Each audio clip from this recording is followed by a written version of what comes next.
పాలలో ఎప్పుడైనా పుట్నాలు వేసి ట్రై చేశారా? ఈ రెసిపీ చాలా బాగుంటుంది. హలో అండి, నేను మీ Sonia. Welcome to my channel. ముందుగా ఒక కడాయిలో ఒక కప్పు వరకు పాలని యాడ్ చేసుకోవాలి. అందులోనే ఒక కప్పు వరకు పుట్నాలను కూడా యాడ్ చేసుకోవాలి. ఇక్కడ నేను చూపిస్తున్న ఈ బౌలే ఒక కప్ లాగా చూపిస్తున్నాను. అన్ని మెజర్మెంట్స్ ఈ బౌల్తోనే చూపిస్తాను.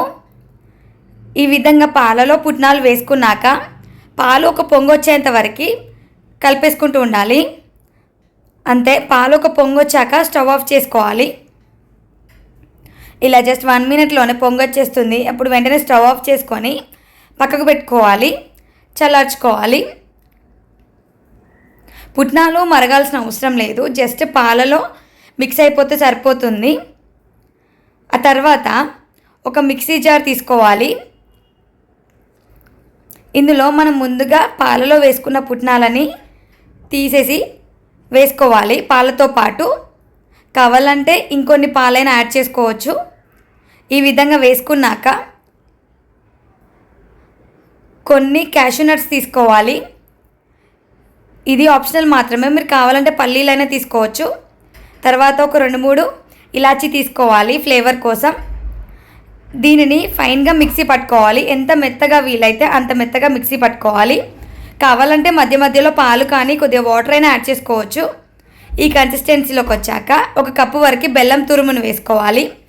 ఏ కప్తో అయితే చూపిస్తున్నానో అదే కప్పుతో బెల్లం తురుమును అనేది యాడ్ చేసుకోవాలి. దీన్ని కూడా ఫైన్గా మిక్సీ పట్టుకోవాలి. ఆ తర్వాత ఈ విధంగా రెడీ అయిపోతుంది. కావాలంటే కొద్దిగా పాలైనా యాడ్ చేసుకొని మిక్సీ పట్టుకోవచ్చు. ఇలా మెత్తగా ఈ కన్సిస్టెన్సీకి వచ్చేస్తుంది. ఇప్పుడు దీన్ని పక్కకు పెట్టుకోవాలి. స్టవ్ పైన ఒక కడాయి పెట్టుకొని అందులో ఒక 2 స్పూన్స్ వరకు నెయ్యిని యాడ్ చేసుకోవాలి. ఇప్పుడు ఇందులో మనం ముందుగా మిక్సీ పట్టిన పుట్నాల పేస్ట్ని వేసేసుకోవాలి. ఇక్కడ బెల్లం అనేది కరెక్ట్ కన్సిస్టెన్సీ మీకు సరిపోకపోతే ఇంకొంచెం తీయగా తినాలనిపిస్తే ఇంకొద్దిగా ఎక్కువైనా యాడ్ చేసుకోవచ్చు. ఇక్కడ బెల్లంకి బదులు చక్కెర అయినా వేసుకోవచ్చు, అది మీ ఆప్షన్ మాత్రమే.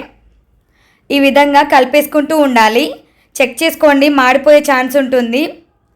వెంటనే కలుపుతూ ఉండాలి నెయ్యి యాడ్ చేస్తూ. చూసారు కదా, థిక్ అవ్వడం స్టార్ట్ అయిపోతుంది జస్ట్ 1 మినిట్ 2 మినిట్స్లోనే. ఈ కన్సిస్టెన్సీ ఇలానే కలుపుతూ ఉండాలి. గ్యాప్ ఇవ్వకూడదు, గ్యాప్ ఇస్తే మాడిపోయే ఛాన్స్ ఉంటుంది. ఇలా ఒక 2 స్పూన్స్ అలా నెయ్యి వేస్తూ కలుపుకుంటూ ఉండాలి. ఒక హల్వా లాగా రెడీ చేసుకోవాలి. ఒక థిక్ పేస్ట్ వచ్చేంత వరకు, థిక్గా అయ్యేంత వరకు ఈ విధంగా రెడీ చేసుకోవాలి కలుపుకుంటూ. మంటని సిమ్లోనే ఉంచాలి, హైకి టర్న్ చేస్తే మాడిపోతుంది. కొద్దిగా కలుపుకుంటూ నెయ్యిని యాడ్ చేసుకుంటూ కలుపుకోవాలి. దాదాపు నాకు ఒక 1/2 కప్పు నెయ్యి వరకు పట్టింది. మీరు నెయ్యిని స్కిప్ చేయాలనుకుంటే ఆయిల్ అయినా వేసుకోవచ్చు, అది ఫ్లేవర్లెస్ ఆయిల్. సన్ఫ్లవర్ ఆయిల్ అయితే బెటర్ అని చెప్పొచ్చు. ఇలా వేసుకుంటూ కలుపుకుంటూ ఉండాలి. ఎక్కడ అడుగంటుకోకుండా కలుపుకోవాలి, లేదంటే మాడిపోతే మాత్రం టేస్ట్ మారిపోతుంది. మంచి టెక్స్చర్ అండ్ టేస్ట్ కోసం అయితే మాడనివ్వకండి. ఇలా ఈ విధంగా కలిపేసుకుంటూ ఉండాలి. సైడ్స్కి అంటింది కూడా మాడకుండా ఉండాలంటే వెంటనే తీసేస్తూ ఉండాలి. పిల్లలు స్వీట్ అడిగితే ఇది వెంటనే చేయొచ్చు అని చెప్పొచ్చు. చాలా సింపుల్ ప్రాసెస్ కదా, చేసి పెడితే చాలా ఇష్టంగా తింటారు. చూసారు కదా, దగ్గర పడడం స్టార్ట్ అయిపోయింది, ప్యాన్కి అంటుకోకుండా ఉండడం స్టార్ట్ అయిపోయింది. ఇప్పుడు మరొక 2 స్పూన్స్ నెయ్యిని వేసుకొని కలుపుతూనే ఉండాలి. ఎప్పుడైతే ప్యాన్కి స్టిక్ అవ్వకుండా సపరేట్గా అవుతుందో అప్పుడు తీసేయాలన్నమాట. చూసారు కదా, ఈ కన్సిస్టెన్సీ అని వస్తుంది. ఇంకో 2 స్పూన్స్ నెయ్యిని యాడ్ చేసి కలిపేసుకుంటూ ఉండాలి.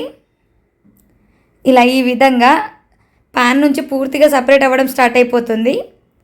చేతికి తీసుకుంటే ఉండకట్టాలన్నమాట, లడ్డులాగా ఫామ్ అవ్వాలి. ఈ కన్సిస్టెన్సీకి వచ్చాక స్టవ్ ఆఫ్ చేసుకోవాలి. కావాలంటే కొద్దిగా నెయ్యి అయినా వేసుకోవచ్చు, అది మీ ఇష్టం. ఇక్కడ నేను కర్బూజా సీడ్స్ వేస్తున్నాను. మీరు కావాలంటే ఏవైనా డ్రై ఫ్రూట్స్ సన్నగా చాప్ చేసింది వేసుకోవచ్చు. నేను ఇక్కడ కర్బూజా సీడ్స్ నా దగ్గర ఉన్నాయి కాబట్టి నేను వేస్తున్నాను. అంతే, డ్రై ఫ్రూట్స్ వేసాక స్టవ్ ఆఫ్ చేసి పక్కకు పెట్టుకోవాలి. ఇప్పుడు ఇక్కడ కేక్ ట్రే తీసుకున్నాను నేను, మీరు ఏదైనా బౌల్ తీసుకోవచ్చు. కొద్దిగా నెయ్యిని అప్లై చేసుకొని అంతా స్ప్రెడ్ చేసుకొని ముందుగా ప్రిపేర్ చేసిన స్వీట్ని ఇందులో ట్రాన్స్ఫర్ చేసుకోవాలి. కాలుతుంది, కొద్ది జాగ్రత్తగా వేసుకోవాలి. ఇలా వేసుకున్నాక గరిటెతో ఈవెన్గా స్ప్రెడ్ చేసుకోవాలి అంతా కూడా. ఈ విధంగా స్ప్రెడ్ చేసుకున్నాక బాగా ట్యాప్ చేసుకోవాలి, మధ్యలో ఎయిర్ బబుల్స్ ఏవి లేకుండా. తర్వాత ఇలాంటి ఒక రౌండ్ షేప్ ఏదైనా ఉంటే, కటోర్ కానీ గ్లాస్ కానీ ఇలాంటి ఒక మూత కానీ ఉంటే దాంతో ఈ విధంగా ఈవెన్గా ట్యాప్ చేసుకోవాలి. ఆ తర్వాత ఒక హాఫ్ అన్ అవర్ నుంచి 1 అవర్ వరకు అలా వదిలేయాలి. పూర్తిగా చల్లని తర్వాతే సర్వ్ చేసుకోవాలి. టేస్ట్ అయితే చాలా బాగుంటుంది.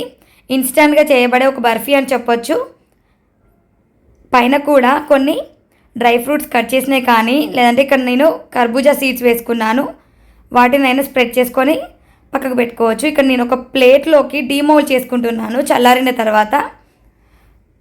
ఈ విధంగా ట్యాప్ చేసుకొని చిన్న చిన్న పీసెస్గా కట్ చేసుకొని సర్వ్ చేసుకోవడమే. టేస్ట్ అయితే చాలా బాగుంటుంది. ఇక్కడి వరకు వచ్చారు అని అంటే నా వీడియో మీకు చాలా బాగా నచ్చింది అన్నట్టు. వీడియో నచ్చితే లైక్ చేసి షేర్ చేయండి. Thank you for watching. Recipe మాత్రం ట్రై చేసి తప్పకుండా కమెంట్ చేయండి. మీకు చాలా బాగా నచ్చుతుంది. పిల్లలకు చేసి పెట్టినా కూడా ఇష్టంగా తింటారు. హెల్దీ రెసిపీ అని చెప్పొచ్చు. Thank you.